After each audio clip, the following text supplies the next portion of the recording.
Assalamualaikum warahmatullahi wabarakatuh. Alhamdulillahirrahmanirrahim. Asyhadu an la ilaha illallah wa asyhadu anna Muhammadar Rasulullah. Allahumma sholli ala Muhammad wa ala alihi wa ashabihi ajmain. Adik-adik yang saya hormati, segala puja dan puji hanya untuk Allah Subhanahu wa taala yang telah melimpahkan segala rahmat dan hidayahnya kepada kita semua, sehingga kita bisa bertemu lagi kuliah untuk yang kedua melalui video ya.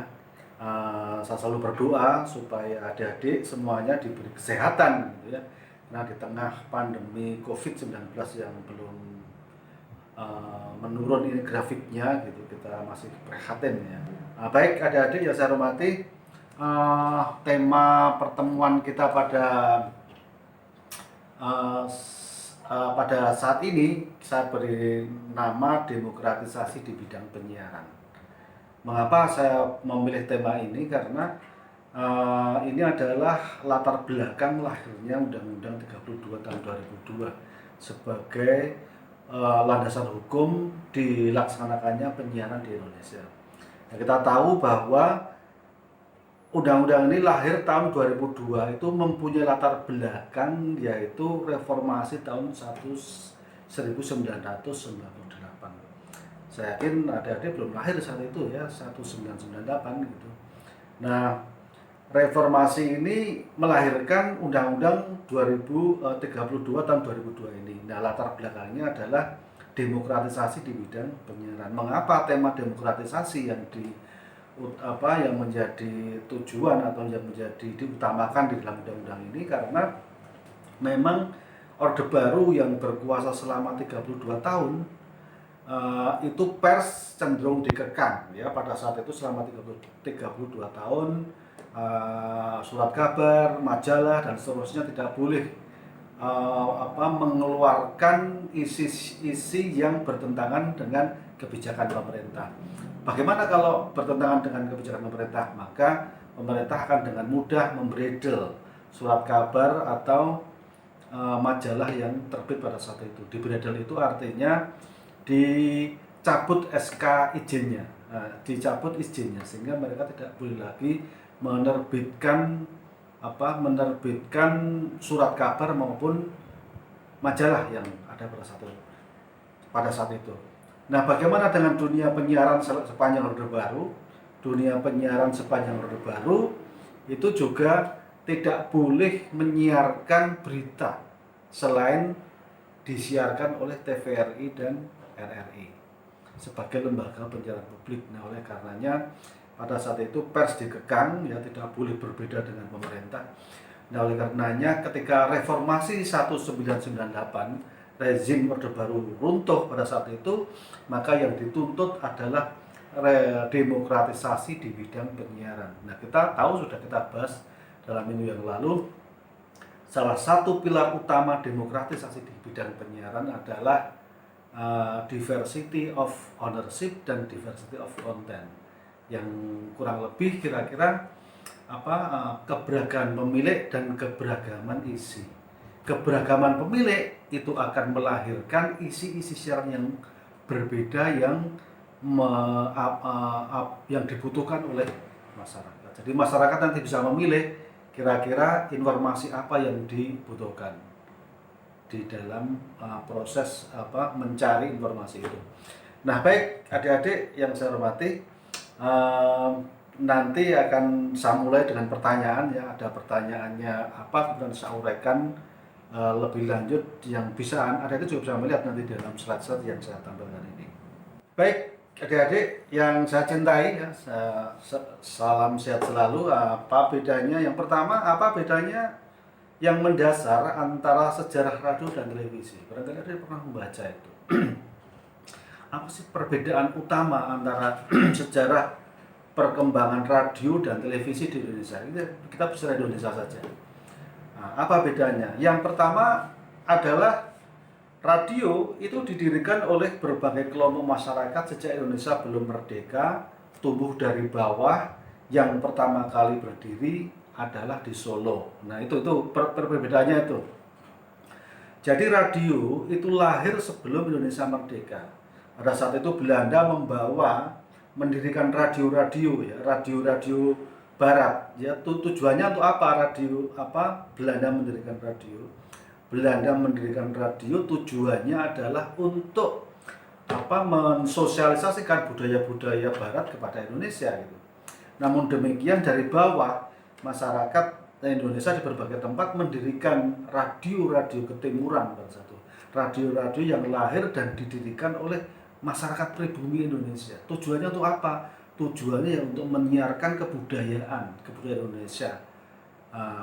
Supaya tidak untuk membendung arus budaya barat yang saat itu terjadi sangat kuat. Yang pertama kali berdiri di Solo, ada juga di Jogja juga didirikan, di Bandung dan di kota-kota besar yang lain mengikuti. Jadi poin utama dari sejarah radio di sini adalah bahwa radio itu pertama didirikan sebelum Indonesia merdeka, dan yang kedua bahwa radio itu tumbuhnya dari bawah. Dia bersifat bottom up. RRI belum ada kan, Indonesia belum merdeka.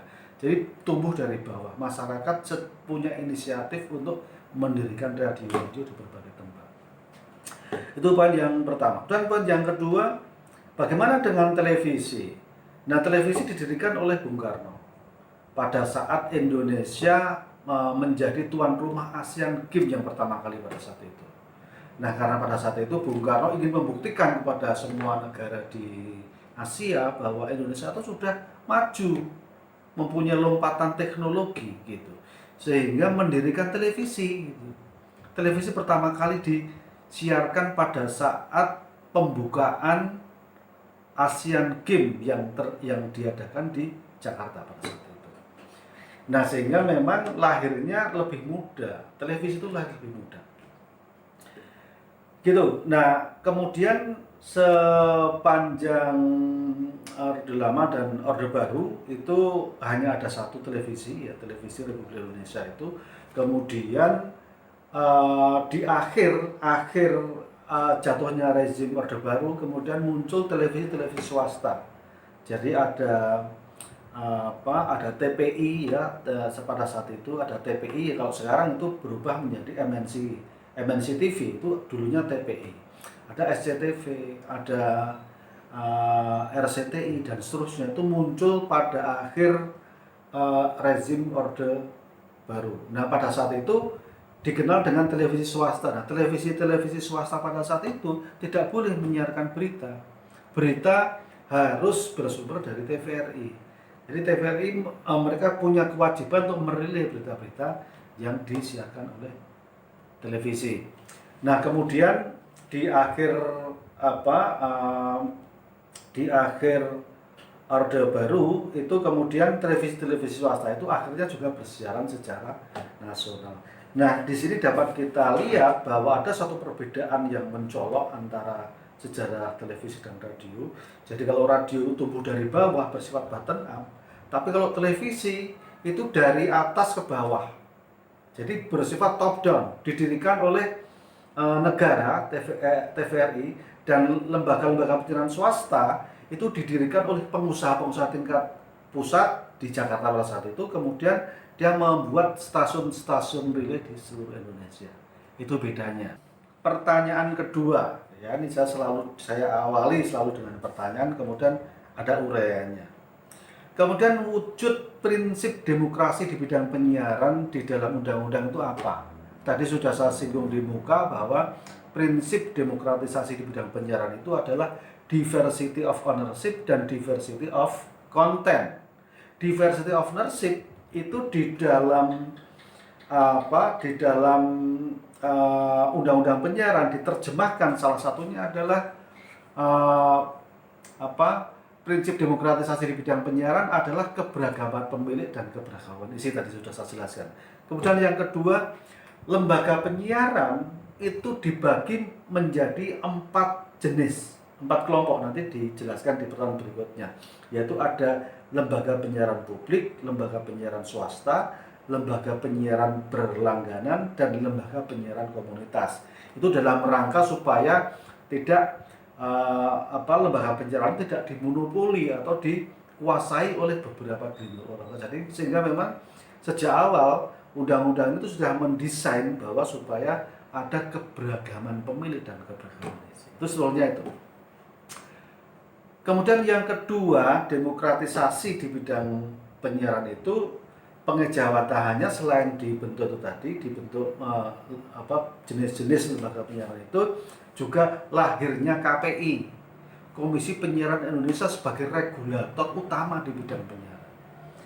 Di pertemuan yang lalu sudah saya sampaikan, sebetulnya KPI itu mempunyai suatu desainnya tuh, konstruksinya tuh besar, tetapi kemudian mengecil di tengah jalan karena satu dan lain hal yang terkait dengan gugatan undang-undang ini di Mahkamah Konstitusi yang kemudian mengurangi kewenangan KPI sebagai regulator utama. Itu yang ketiga. Kemudian yang keempat, ada konsep baru, yaitu konsep penerapan sistem siaran berjaringan. Ini kalau diceritakan panjang seluruhnya. Apa yang dimaksud dengan sistem siaran berjaringan? Sistem siaran berjaringan sebetulnya adalah satu ide untuk merealisasikan konsep otonomi daerah. Jadi pada saat setelah reformasi itu pemerintahan itu yang berubah secara mendasar adalah sentralistik menjadi didesentralisasi. Nah, wujudnya otonomi daerah. Nah, oleh karenanya undang-undang penyiaran ini mengikuti logika pemerintah itu, sejalan dengan itu. Karena yang dibangun oleh otonomi daerah, maka di dalam dunia penyiaran juga ada sistem siaran berjaringan. Nah, apa itu sistem siaran berjaringan? Sistem siaran berjaringan adalah kerjasama antar lembaga-lembaga penyiaran menjadi satu untuk berjaringan secara nasional. Jadi nantinya dikonstruksi di dalam undang-undang ini tidak ada lagi siaran yang bersifat nasional, tetapi adanya sistem siaran berjaringan. Yaitu apabila ada suatu televisi, misalnya televisi itu ingin bersiaran di seluruh Indonesia, maka dia harus berjaringan. Dia tidak boleh bersiaran secara nasional, tapi sistem berjaringan, ada jaringan induk, lembaga penyiaran induk dan anggotanya. Misalnya punya anggota di Jogja, punya anggota di Jakarta, punya anggota di Semarang, punya anggota di Surabaya dan seterusnya. Nah, anggota-anggota itu kemudian bekerja sama membentuk jaringan yang disepakati ingin bersiaran secara bersama-sama. Itu yang dimaksud dengan sistem siaran jaringan. Jadi ada 4 hal itu yang merupakan wujud dari prinsip demokratisasi di bidang penyiaran berdasarkan Undang-Undang 32. Baik, adik-adik yang saya hormati, saya lanjutkan.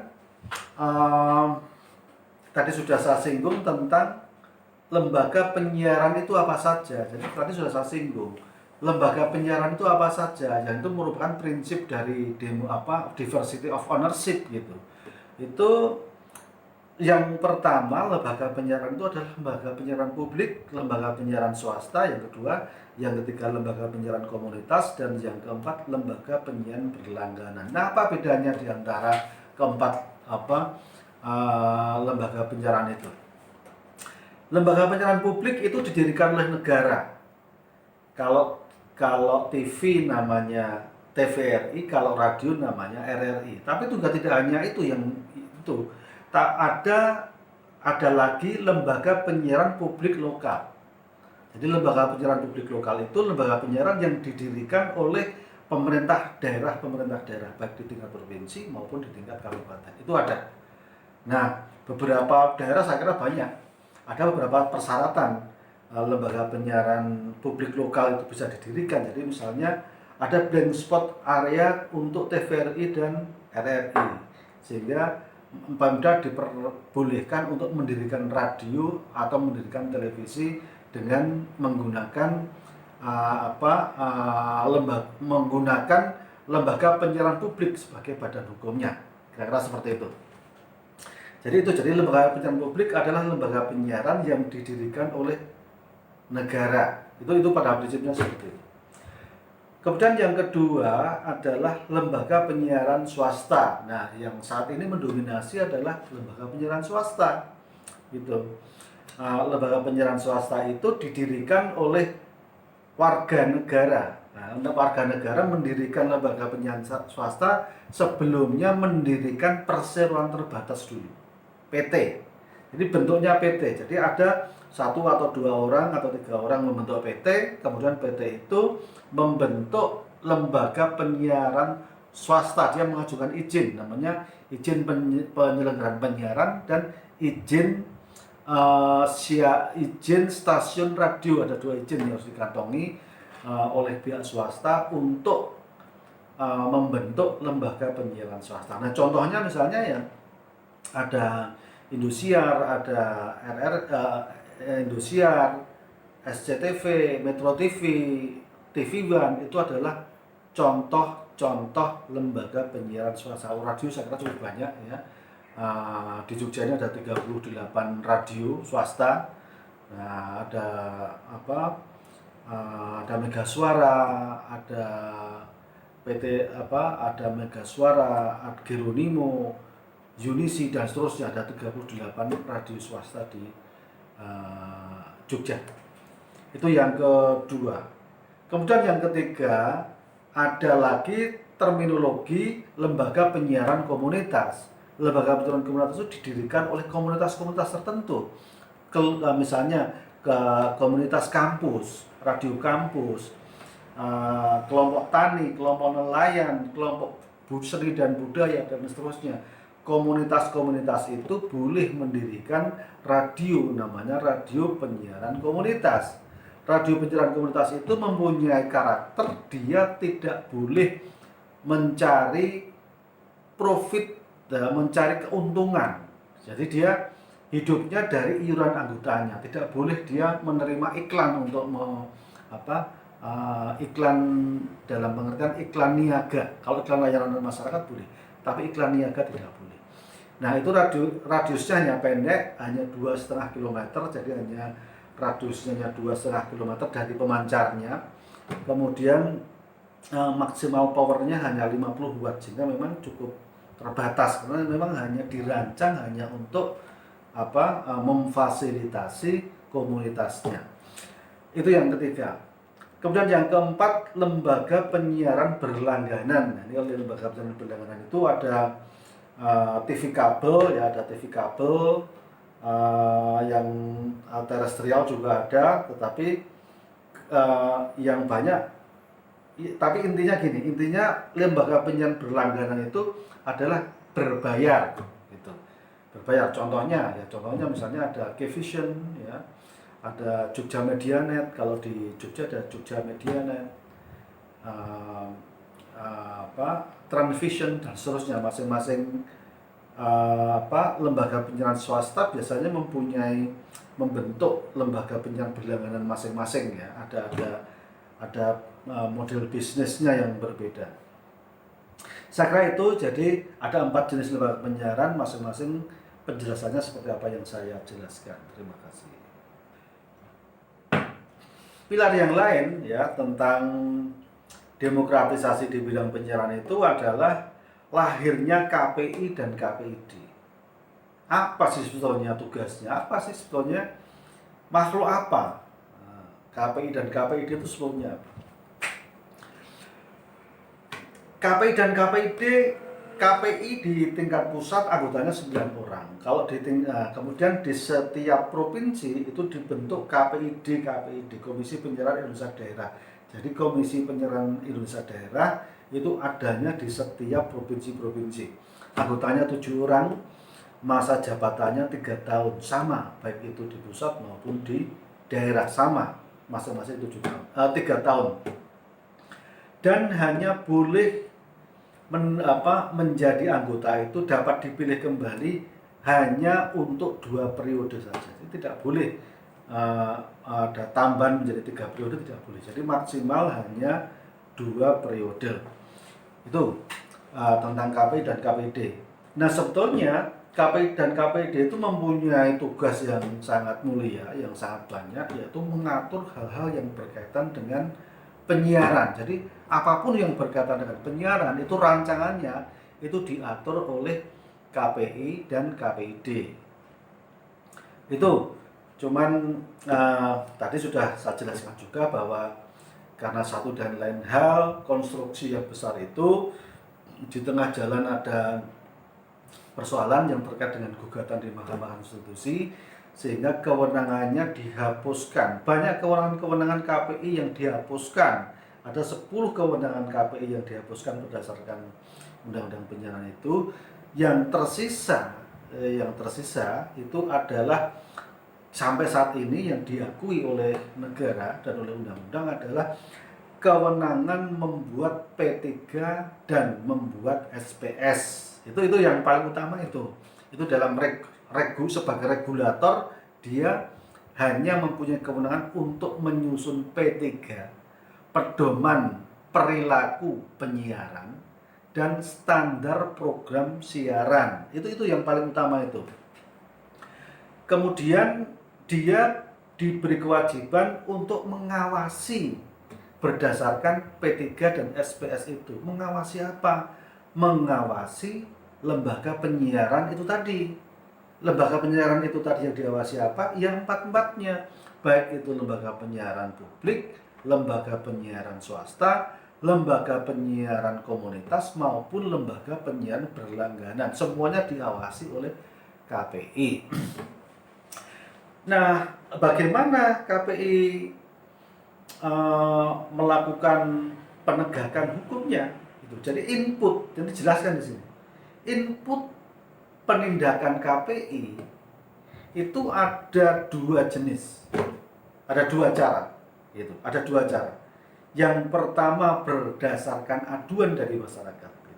Jadi masyarakat silahkan mengadu kepada KPI dan KPD apabila menemukan konten siaran yang tidak pas dengan norma-norma agama, norma sosial, adat yang berlaku di tingkat masyarakat, sopan santun, kesusilaan, dan seterusnya. Apabila itu ditemukan adanya pelanggaran terhadap norma-norma itu, maka masyarakat diperbolehkan untuk mengadu kepada KPI. Nah, itu input yang pertama dari masukan dari masyarakat. Itu yang pertama. Kemudian yang kedua, input yang kedua itu datang dari aktif. Jadi KPI dan KPD secara aktif melakukan pemantauan terhadap isi siaran. Jadi di kantor KPID dan di KPI pusat itu ada KPI mempunyai seperangkat peralatan pemantauan. Jadi program siaran televisi dan radio selama 24 jam itu direkam. Kemudian isi siarannya itu dianalisis satu persatu. Apakah ada yang melanggar P3, melanggar SPS atau tidak, dan seterusnya. Nah, bagaimana kalau ada pelanggaran terhadap P3 dan SPS itu yang keempat, yaitu memberikan sanksi. Jadi KPI dan KPID diberi kewenangan untuk memberikan sanksi kepada lembaga penyiaran apabila mereka melanggar P3 dan SPS. Nah, sanksi itu bisa bertahap. Jadi sanksi yang pertama itu peringatan, ya, surat peringatan pertama, kemudian yang kedua peringatan kedua. Apabila masih terus membandel, ada lagi pengurangan durasi siaran sampai dengan penghentian program siaran. Itu KPI diberi kewenangan dalam rangka untuk menata dan mengawasi pedoman perilaku penyiaran dan standar program siaran. Terima kasih. Tidak terasa barangkali saya ngomong terlalu cepat gitu ya, terlalu cepat atau terlalu bersemangat atau gimana, saya tidak tahu, tapi intinya itu poin-poin yang dapat saya sampaikan singkat ya. Ada 4 poin yang saya jelaskan tadi, itu sebagai latar belakang demokratisasi di bidang penyiaran. Baik adik-adik yang saya cintai, ada kekurangan saya mohon maaf.